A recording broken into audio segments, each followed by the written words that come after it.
दूजा इतिहास अध्याय 20 यहूदा दा बच जाना।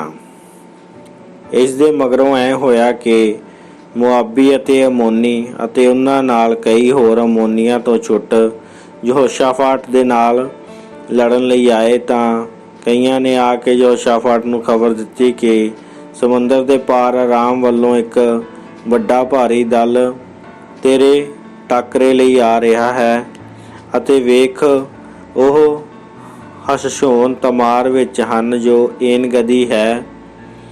ਤਾਂ ਯਹੋਸ਼ਾਫਾਟ ਭੈ ਖਾ ਕੇ ਯਹੋਵਾ ਅੱਗੇ ਬੇਨਤੀ ਕੀਤੀ ਤੇ ਵਰਤ ਲਈ ਸਾਰੇ ਯਹੂਦਾ ਵਿੱਚ ਡੌਂਡੀ ਪਟਵਾਈ ਅਤੇ ਯਹੂਦਾ ਯਹੋਵਾ ਦੇ ਪਾਸੋਂ ਸਹਾਇਤਾ ਮੰਗਣ ਲਈ ਇਕੱਠੇ ਹੋਏ। ਨਾਲੇ ਯਹੂਦਾ ਦੇ ਸਾਰੇ ਸ਼ਹਿਰਾਂ ਤੋਂ ਯਹੋਵਾ ਦੀ ਸਹਾਇਤਾ ਲਈ ਆਏ ਅਤੇ ਯਹੋਸ਼ਾਫਾਟ ਯਹੂਦਾ ਅਤੇ ਯਰੂਸ਼ਲਮ ਦੀ ਸਭਾ ਦੇ ਵਿੱਚ ਨਵੇਂ ਵਿਹੜੇ ਦੇ ਅੱਗੇ ਯਹੋਵਾ ਦੇ ਭਵਨ ਵਿੱਚ ਖਲੋਤਾ ਹੋਇਆ ਸੀ। ਉਸ ਆਖਿਆ, ਹੇ ਯਹੋਵਾ ਸਾਡੇ ਪਿਓ ਦਾਦਿਆਂ ਦੇ ਪਰਮੇਸ਼ਰ, ਕੀ ਤੂੰ ਆਕਾਸ਼ ਦੇ ਉੱਤੇ ਪਰਮੇਸ਼ਰ ਨਹੀਂ ਅਤੇ ਕੀ ਤੂੰ ਸਾਰੀਆਂ ਕੌਮਾਂ ਦੇ ਰਾਜਾਂ ਉੱਤੇ ਰਾਜ ਨਹੀਂ ਕਰਦਾ?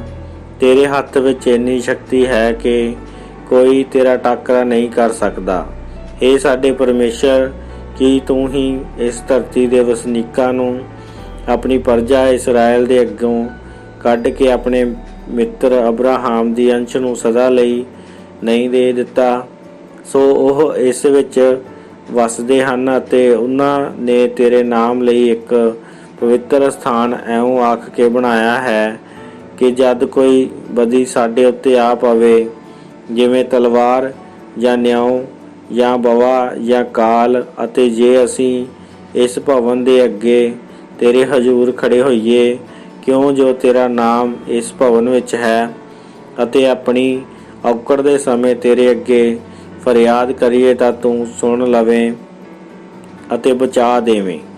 ਹੁਣ ਤੂੰ ਵੇਖ ਕੇ ਅਮੋਨੀ ਔਰ ਮੁਆਬੀ ਔਰ ਸ਼ੇਈਰ ਪਹਾੜ ਦੇ ਲੋਕ ਜਿਨ੍ਹਾਂ ਤੋਂ ਤੈਂ ਇਸਰਾਇਲ ਨੂੰ ਸਦਾ ਉਹ ਮਿਸਰ ਤੋਂ ਨਿਕਲ ਕੇ ਆ ਰਹੇ ਸਨ ਹੱਲਾ ਨਾ ਕਰਨ ਦਿੱਤਾ, ਸਗੋਂ ਉਹ ਉਹਨਾਂ ਵੱਲ ਮੁੜ ਗਏ ਅਤੇ ਉਹਨਾਂ ਦਾ ਨਾਸ਼ ਨਾ ਕੀਤਾ। ਵੇਖ ਉਹ ਸਾਨੂੰ ਕਿਹੋ ਜਿਹਾ ਬਦਲਾ ਦਿੰਦੇ ਹਨ, ਭਈ ਸਾਨੂੰ ਉਸ ਦੇਸ਼ ਵਿੱਚੋਂ ਜਿਹੜਾ ਤੈਂ ਸਾਨੂੰ ਮਿਲਕ ਵਿੱਚ ਦਿੱਤਾ ਸੀ ਕੱਢਣ ਲਈ ਆ ਰਹੇ ਹਨ। ਹੇ ਸਾਡੇ ਪਰਮੇਸ਼ਰ, ਕੀ ਤੂੰ ਇਹਨਾਂ ਦਾ ਨਿਆਂ ਨਹੀਂ ਕਰੇਗਾ? ਕਿਉਂ ਜੋ ਉਸ ਵੱਡੇ ਦਲ ਦੇ ਅੱਗੇ ਜੋ ਸਾਡੇ ਵਿਰੁੱਧ ਆ ਰਿਹਾ ਹੈ, ਸਾਡੀ ਕੁਝ ਤਾਕਤ ਨਹੀਂ ਅਤੇ ਨਾ ਅਸੀਂ ਇਹ ਜਾਣਦੇ ਹਾਂ ਕਿ ਕੀ ਕਰੀਏ, ਪਰ ਸਾਡੀਆਂ ਅੱਖਾਂ ਤੇਰੇ ਵੱਲ ਲੱਗ ਰਹੀਆਂ ਹਨ। ਤਾਂ ਸਾਡੇ ਸਾਰੇ ਯਹੂਦੀ ਯਹੋਵਾ ਦੇ ਅੱਗੇ ਸਣੇ ਬੱਚਿਆਂ ਤੀਵੀਆਂ ਪੁੱਤਰਾਂ ਦੇ ਖਲੋਤੇ ਰਹੇ।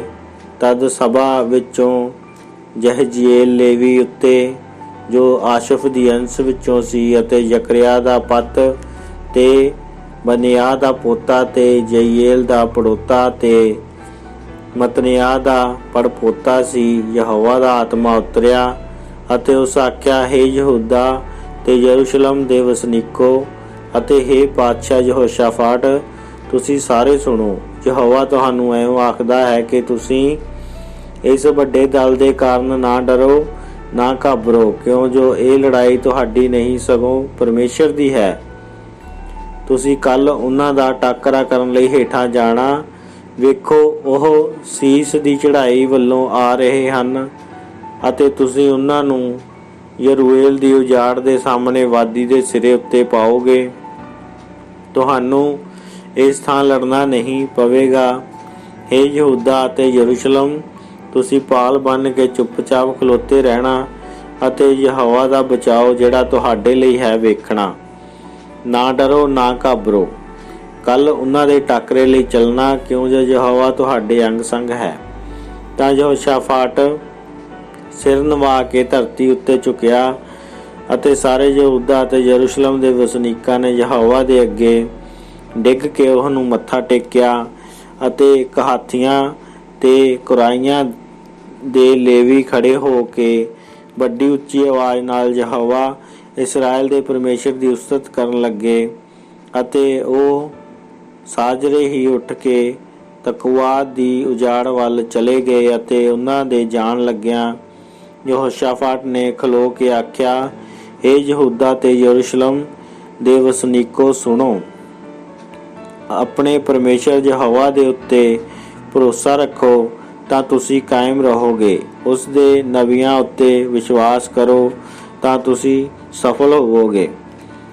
ਜਦ ਉਸ ਨੇ ਆਪਣੀ ਪ੍ਰਜਾ ਨਾਲ ਸਲਾਹ ਕਰ ਲਈ ਤਾਂ ਉਹਨਾਂ ਯਹੋਵਾ ਲਈ ਗਵਈਆ ਨੂੰ ਮੁਕਰਰ ਕੀਤਾ, ਜਿਹੜੇ ਸੈਨਾ ਦੇ ਮੋਹਰੇ ਚੱਲ ਕੇ ਪਵਿੱਤਰ ਬਸਤਰਾਂ ਵਿੱਚ ਉਸਤਤ ਕਰਨ ਅਤੇ ਆਖਣ, ਯਹੋਵਾ ਦਾ ਧੰਨਵਾਦ ਕਰੋ, ਉਹਦੀ ਦਇਆ ਜੋ ਸਦਾ ਦੀ ਹੈ। ਜਦ ਉਹ ਗਾਉਣ ਅਤੇ ਉਸਤਤ ਕਰਨ ਲੱਗੇ ਤਾਂ ਯਹੋਵਾ ਨੇ ਅਮੋਨੀਆਂ ਅਤੇ ਮੁਆਬੀਆਂ ਅਤੇ ਸ਼ੇਈਰ ਪਰਬਤ ਦੇ ਵਸਨੀਕਾਂ ਉੱਤੇ, ਜਿਹੜੇ ਯਹੂਦਾ ਉੱਤੇ ਚੜ੍ਹੇ ਆਉਂਦੇ ਸਨ, ਛੇ ਵਾਲਿਆਂ ਨੂੰ ਬਿਠਾ ਦਿੱਤਾ, ਸੋ ਉਹ ਮਾਰੇ ਗਏ।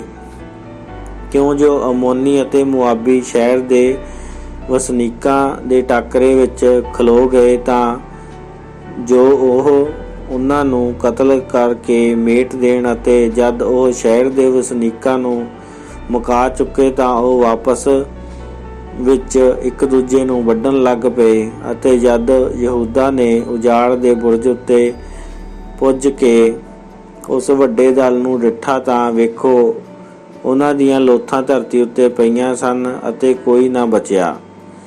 ਜਦ ਯਹੋਸ਼ਾਫਾਟ ਅਤੇ ਉਸ ਦੇ ਲੋਕ ਉਹਨਾਂ ਦਾ ਮਾਲ ਲੁੱਟਣ ਲਈ ਆਏ ਤਾਂ ਉਹਨਾਂ ਨੂੰ ਲੋਥਾਂ ਉੱਤੇ ਇੰਨਾ ਮਾਲ ਧਨ ਅਤੇ ਬਹੁਮੁੱਲੀਆਂ ਵਸਤਾਂ ਮਿਲੀਆਂ ਕਿ ਉਹਨਾਂ ਨੇ ਉਹਨਾਂ ਤੋਂ ਚੁੱਕ ਕੇ ਲਿਜਾ ਨਾ ਸਕੀਆਂ ਅਤੇ ਲੁੱਟ ਦਾ ਮਾਲ ਇੰਨਾ ਸੀ ਕਿ ਉਹ 3 ਦਿਨ ਉਸ ਨੂੰ ਲੁੱਟਦੇ ਰਹੇ ਅਤੇ ਚੌਥੇ ਦਿਨ ਉਹ ਬਰਾਕਾ ਦੀ ਵਾਦੀ ਵਿੱਚ ਇਕੱਠੇ ਹੋਏ, ਕਿਉਂ ਜੋ ਉਹਨਾਂ ਨੇ ਉਸ ਥਾਂ ਯਹੋਵਾ ਨੂੰ ਮੁਬਾਰਕ ਆਖਿਆ।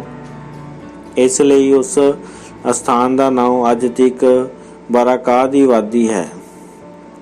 ਜਦ ਉਹ ਮੁੜੇ, ਯਹੂਦਾ ਅਤੇ ਯਰੂਸ਼ਲਮ ਦਾ ਹਰ ਇੱਕ ਪੁਰਸ਼ ਅਤੇ ਸਾਰਿਆਂ ਦੇ ਮੋਹਰੇ ਯਹੋਸ਼ਾਫਾਟ ਸੀ ਤਾਂ ਜੋ ਉਹ ਖੁਸ਼ੀ ਯਰੂਸ਼ਲਮ ਨੂੰ ਮੁੜ ਜਾਣ, ਕਿਉਂ ਜੋ ਯਹੋਵਾ ਨੇ ਉਹਨਾਂ ਨੂੰ ਵੈਰੀਆਂ ਉੱਤੇ ਖੁਸ਼ੀ ਬਖਸ਼ੀ ਸੀ।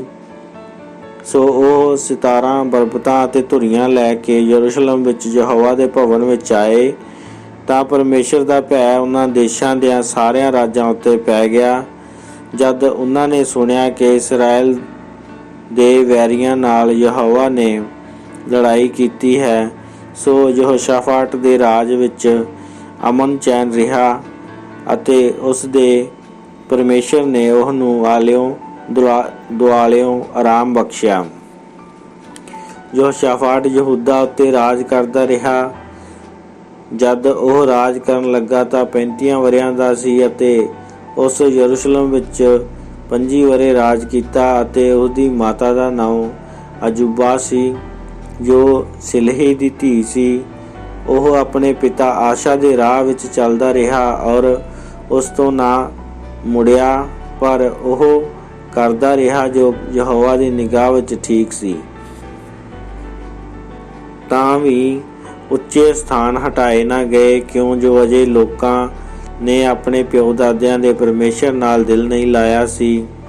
ਅਤੇ ਯਹੋਸ਼ਾਫਾਟ ਦੇ ਬਾਕੀ ਕੰਮ ਆਦਿ ਤੋਂ ਅੰਤ ਤੀਕ ਹਨਾਨੀ ਦੇ ਪੁੱਤਰ ਯੇਹੂ ਦੇ ਇਤਿਹਾਸ ਵਿੱਚ ਲਿਖੇ ਹਨ, ਜੋ ਇਸਰਾਇਲ ਦੇ ਪਾਤਸ਼ਾਹਾਂ ਦੀ ਪੋਥੀ ਵਿੱਚ ਦਰਜ ਹਨ।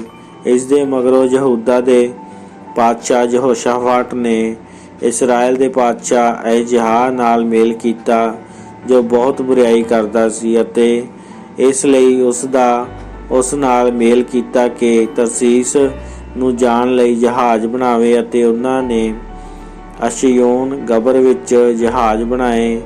ਤਦ ਦੋਦਵਾਹ ਦੇ ਪੁੱਤਰ ਅਲੀਅਜ਼ਰ ਨੇ, ਜੋ ਮਾਰੇਸ਼ਾਹ ਦਾ ਸੀ, ਯਹੋਸ਼ਾਫਾਟ ਦੇ ਵਿਰੁੱਧ ਅਗੰਮ ਵਾਚਿਆ ਕਿ ਇਸ ਲਈ ਭਈ ਤੂੰ ਅਹਜਿਯਾਹ ਦੇ ਨਾਲ ਮੇਲ ਕੀਤਾ, ਯਹੋਵਾ ਨੇ ਤੇਰੇ ਬਣਾਏ ਨੂੰ ਤੋੜ ਦਿੱਤਾ ਹੈ, ਜੋ ਉਹ ਜਹਾਜ਼ ਅਜਿਹੇ ਟੁੱਟੇ ਕਿ ਤਰਸ਼ੀਸ਼ ਨੂੰ ਨਾ ਜਾ ਸਕੇ।